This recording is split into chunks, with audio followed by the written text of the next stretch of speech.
Okay, Bubba. Good girl, Bubba. Good girl, Bugsy. Yeah. Good morning, morning, morning. It is Friday. It is the 2022 version of September the 30th, I believe.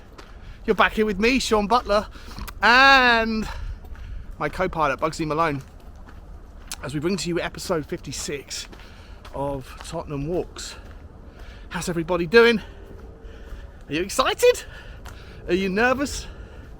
Well, all of those things are temporary emotions for various experiences, but in general terms, guys, I hope that you're finding happiness and health more frequently than anything else, and you're doing things that you love to do with the people that you love to do them with. And as always, I love doing this with you guys. Can't thank everybody enough for the attention and the engagement that has been given to the channel over the last few weeks. It's been really awesome, and the numbers continue to go better every day as we on the path to 4,000 subs. So I really appreciate that, guys. I really do.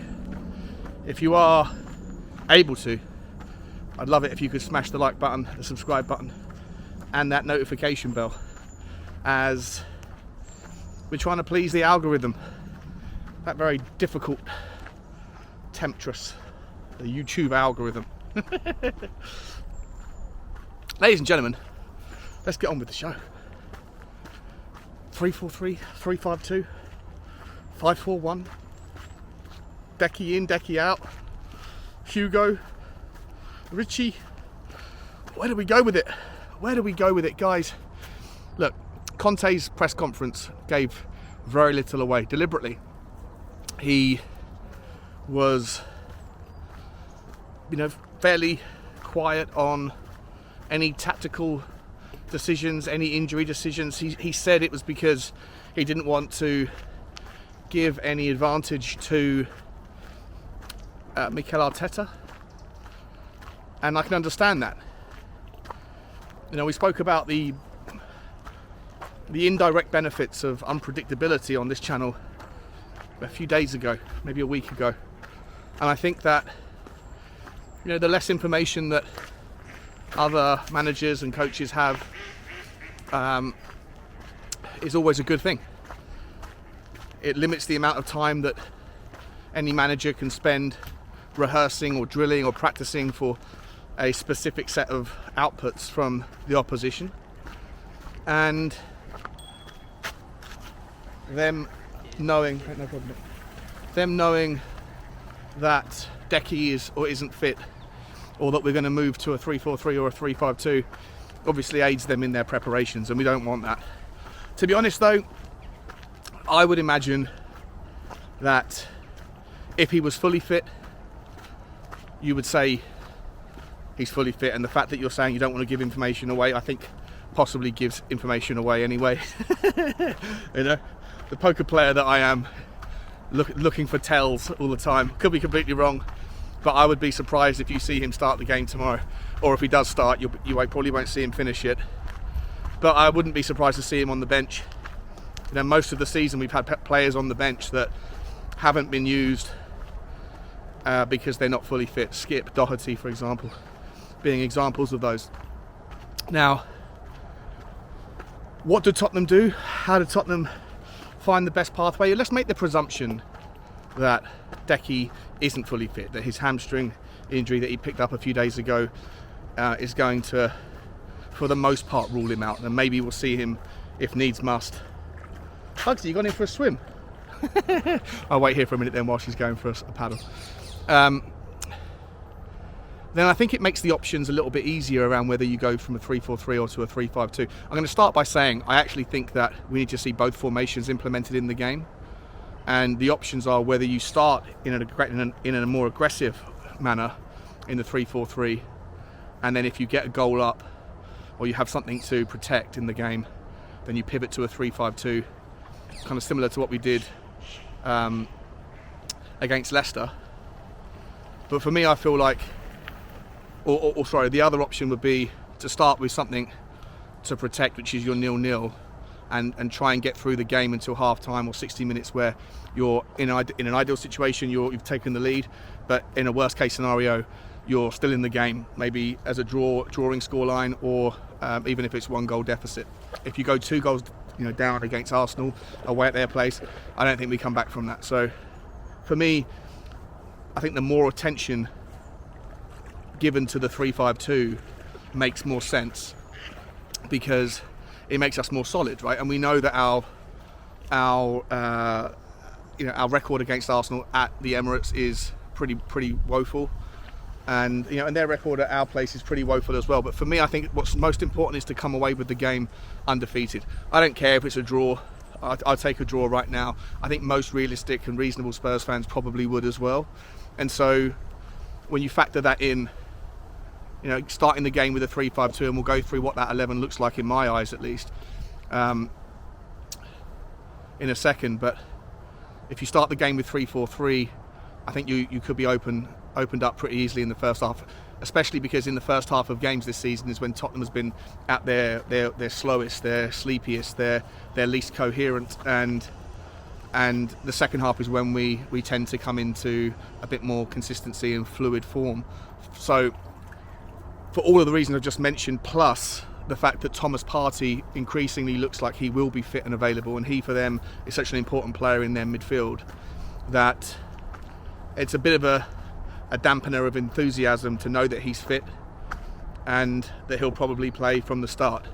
On that rationale, on that basis, I think it would be a bit mad to go with a 3-4-3 from the start with just Bentancur and Højbjerg against Arsenal's 3 in midfield that includes Thomas Partey. I think that would be a pathway to a nightmarish first half where we could be, as I say, opened up and be coming in at half time in a place where, regardless of the changes, we're not going to catch them back and get us back into the game. So I, for one, think the 3-5-2 makes the most sense. I also think it makes the most sense, going back to that whole unpredictability concept, even if Arteta thinks we're going to go 3-5-2 or 5-3-2, however you want to think of it, and he knows that it would be Bissouma, Højbjerg and Bentancur, which I don't necessarily think is a given. I think Ollie Skip is back fit again now, and we know Conte absolutely loves Ollie Skip, and he had minutes, international minutes last week for the England under-21, so there is the chance that he could get into the squad as well, into the match day 11. Come on, Bubba. For me though, all 4 of our midfielders they have degrees of difference about them. But for me, Bugsy just jumped up. She's just got out of the canal and she jumped up on someone. All 4 of our midfielders are, somewhat 6s, somewhat 8s, with a little hint of creativity. Bugsy on the right, and they're all 6s, they're all 8s, with hints of creativity about them. But in which order you play them on the pitch? Do you play them, do you put Bentancur as the 6, Højbjerg as the kind of box to box, and Bissouma as the creative one, or do you reverse that and do Bissouma at the back, Højbjerg in the middle and Bentancur up front, or do you put Højbjerg up front, Bentancur in the middle and Bissouma at the back? That last one is the version I would personally play. I think Højbjerg has a touch more creativity about him and a decent weight of through ball of late at least. But all 3 of those players could be interchanged with Skip, and any of those 4 players could be played in any of the 3 positions in the midfield. That in itself is unpredictable, which I like. Now, how much time Arteta has spent this week, on the training ground trying to drill for each individual outcome, who knows? But I would imagine that the threat of going to a 3 in midfield has meant that Arteta has had to take a little bit more time focusing on a variety of different things, which in and of itself makes their ability to be strong in any one of them a little bit more reserved. Moving on to the wing-back situation. Look, I do think we're going to spend a lot of the game playing in a 5-4-1. Arsenal play with a real high line, and at home they're full of confidence, and they should be. And so for the job for Tottenham really is to as I say, stay in the game, be very much in the game at the 65th minute mark, where you then can move and make a decision whether you want to go for the jugular or whether you want to just hang on. And if Decky's out injured, then you would imagine that you'd also want to have Richarlison on the bench for that scenario. So the 3-5-2 with Sonny and Kane makes sense to me up front. The wing-back situation, for me, Doherty was an option, but his performance against Armenia was so lacklustre and underwhelming that that's a disappointment for me. And in any event, I feel like you probably need to bring back Emerson for this one. You know, Martinelli on the left-hand side is a real threat, and Tottenham needs to be aware of that. So I think you bring in Emerson on the right and hope that Romero is fully physically fit. I know he's not injured, but just the exhaustion from travelling overnight back from Argentina, I think that would have only happened yesterday. Maybe jet lag is an issue, but let's hope that he's up to the task. And then you have Dyer next to him and Longley on the left of the three.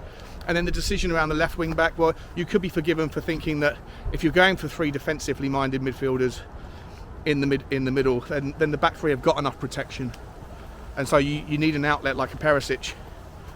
But I actually think, again on this one, as defensive and boring as it sounds, I think you probably go with Sessegnon on the left, have Perisic as an option on the bench, start the game with that resilient and compact mentality in mind, and be aware that when Arsenal do attack, they do overload the side that they're attacking down, right or left, and they draw players from both teams into that area. So when Tottenham can win the ball back, and there'll be several times when Arsenal have the ball and they'll give it up to us, there'll be so much space behind if Arsenal do the high line, which they always seem to play at the moment. But there'll be even more space on the opposite side of the pitch from where Arsenal attacked, because of the natural pull of gravity towards where the ball is when they attack with multiple men down the same side.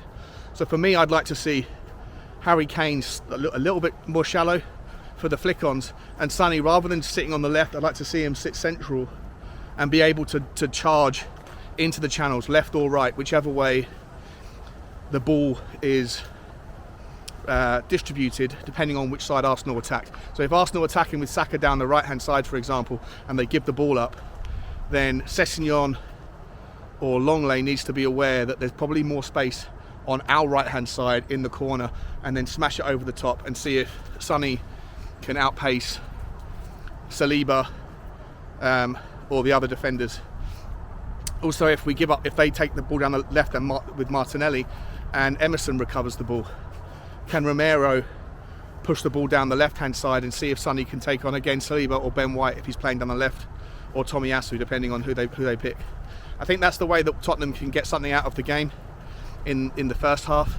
Obviously, it's a counter-attack. It's obviously going to be a 5-4-1 predominant system, but more like a 5-3-1-1, I would say, with Harry Kane just slightly in front, but not, and then leave Sonny to have all of the space to run whichever way he needs to run. He's going to be an exhausting game for Sonny, with lots of mini sprints into the space, but we only need a few opportunities. Sorry, buddy, do you want to come through? Okay. We only need a few opportunities with Sonny back to hopefully his best, having scored the hat-trick against Leicester and then getting a couple of goals for Korea in the last week. He should be on full form and full confidence, and let's hope that whenever we do get those breaks, that Kane's flick on headers and join-up play can be as good as we know it always and usually is, and that Sonny can make his pace hurt Arsenal. That's the method to trying to nick a goal in the first half, and then if we're still in the game, if we've got a 1-goal lead, maybe we don't necessarily need to change to a 3-4-3. Maybe we stick to that and hang on. If it's 0-0 or 1-1 or 2-1 or 2 or whatever, something like that, but we're still very much in the game, but we need to get a goal, then you have the option of going to 3-4-3 in the last 25 minutes, the last final third of the game, and you then can look to the bench and you have Perisic as an option, You have Richarlison as an option. Maybe you'll have Decky as an option if he does have enough fitness in his legs to get 25 minutes out of him. Might even see Lucas Moura, although I doubt that's a plausible outcome.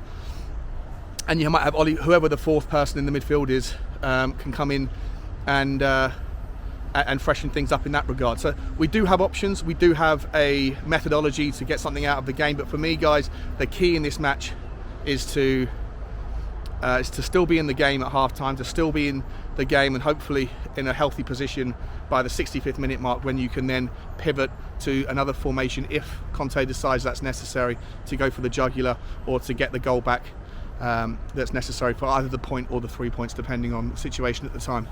It's very interesting. It's going to be a real chess match, and I think Tottenham can do it. My personal prediction is a 2-2, high-scoring, helter-skelter game. I think it's going to be fascinating to watch. I think it'll be very frustrating to watch, Tottenham being bombarded by Arsenal for, the majority of the game. But that's just the way it is away at home. Shake hands with the fact that that's a difficult place to go for Tottenham to get a point. And then if we get a point and we don't lose, we remain unbeaten, and then we'll smash them in the home leg anyway later on in the season, and so that's where we can get our 3-point differential on them. But for now, let's focus on staying steady, staying like a well-oiled frustration machine that just breaks down the Arsenal for all afternoon, or all early afternoon on Saturday, and we'll go from there. Like, share and subscribe to the content, guys, and I will see you tomorrow at 11 AM on the We Are Tottenham TV pump-up show, where I'm hosting, and then at 12 o'clock over on the Irish Hotspur, where I am joining Jack Kinnicky for a wonderful watch along. It's going to be a fun afternoon. I love you guys. Like, share and subscribe, and as always, let me know in the comments what your thoughts are, whether I'm talking nonsense, whether you have a better formation, a different strategy, or a new concept in mind of how we can try and get the draw, the 3 points against Arsenal. Like, share and subscribe as always, guys. As always, bye bye.